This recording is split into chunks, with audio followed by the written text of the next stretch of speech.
O governador Tarso Genro chamou, mas e quem são as lideranças? Os marqueteiros lá da internet? Tinha uma palavra de ordem que dizia: o povo unido protesta sem partido, né? Então, e aí o povo já tá meio indignado, né? Porque daí vê na mídia e na TV, vê, tal partido político roubou, fez isso, fez aquilo, e aí, tipo, entra isso na cabeça e vai pensar, já tem aquele pensamento de que todos os políticos são corruptos, de que todo político não presta. Esse é o descrédito da nossa política. E isso é ruim, né? Porque, na verdade, tu tem... Quando tu vê que isso é ruim, tu tem que lutar e dizer: não, a gente vai arrumar o nosso candidato que me represente, que vai lutar pelas minhas causas. E tem que tirar isso da cabeça de que todo político é corrupto, porque não é. O que faz hoje os políticos ser corrupto é a forma de como são tocadas as eleições, né? Eu acredito que uma reforma política seria necessária hoje no Brasil para a gente poder mudar a cara da política, né? Acabar com o financiamento privado de campanha também acredito que seria um grande passo para a gente acabar com a corrupção que existe hoje. E aí, quando tu corta o financiamento privado de campanha, o deputado lá que se elegeu porque teve o apoio de empresários e tal, ele não vai representar 500 mil eleitores que votaram nele. Vai representar e vai ajudar quem botou ele lá. Quem deu a grana para ele se eleger e tal. Quem financiou a campanha. Quem financiou a campanha dele. Então, e as outras 500 mil votos que votaram nele vão ficar onde? Então, acho que tem que existir, sim, uma reforma política, tem que se pensar aí em construir isso. E só tem uma possibilidade de reforma política, como o João está colocando aqui: participação política. Que comece, então, no movimento estudantil, que vá para o movimento partidário, que se transforme em um movimento sindical, que vá para os partidos políticos. Nós temos, democraticamente, a arma definitiva, que é o voto. Agora, se eu não voto conscientemente e se eu não fiscalizo o que o meu candidato faz, é evidente que... E tanto é verdade nisso que ele está colocando, que a classe política inteira, todos os partidos, ninguém apoiou a reforma política como financiamento público de campanha. Ninguém, porque isso efetivamente não interessa. É instituído no Brasil isto. Então, por favor, nós temos uma forma democrática de resolvermos essa questão: o voto. Se tu não achares em quem votar, anula teu voto, mas é voto.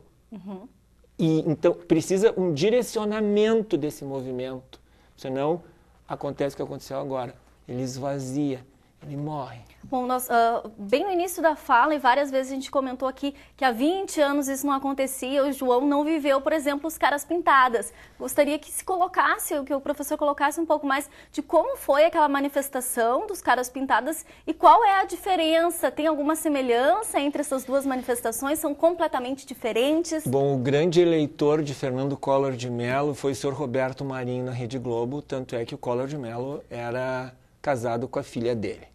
Então foi criado na mídia brasileira a ideia de que ele era caçador de marajás. Com isso ele conseguiu uma votação extraordinária. Só que ele levou junto para ele, com o poder, aquela camarilha que fez o que fez, né, em termos de montar um sistema de corrupção extraordinário liderado lá pelo PC Farias, que era o chefe de campanha dele, que se transformou no homem forte da República. No momento que isso acontece, a própria Rede Globo daí manipula a mídia e cria o movimento dos Caras Pintadas. Mas, de qualquer maneira, foi importante naquele momento a juventude brasileira sair às ruas com o rosto pintado com as cores da bandeira nacional, belíssimo.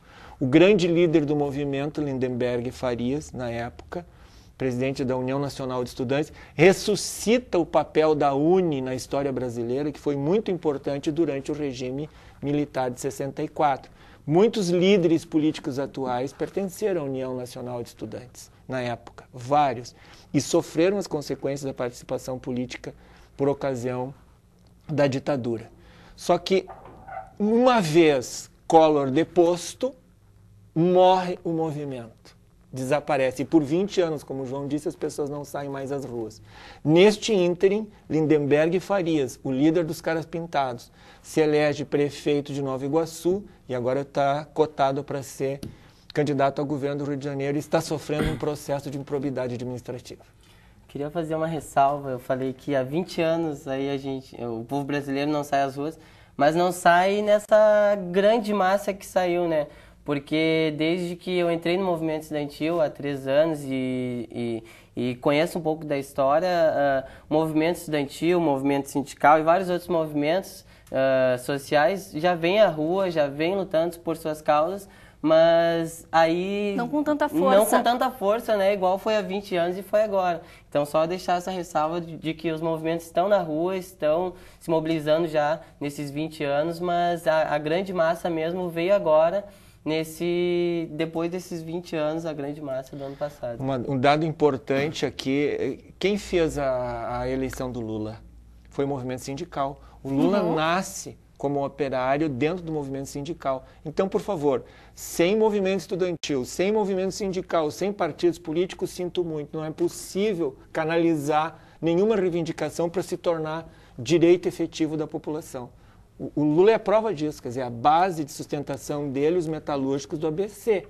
Aquele movimento fantástico que acontecia lá nos estádios de futebol do ABC é que deram sustentação política.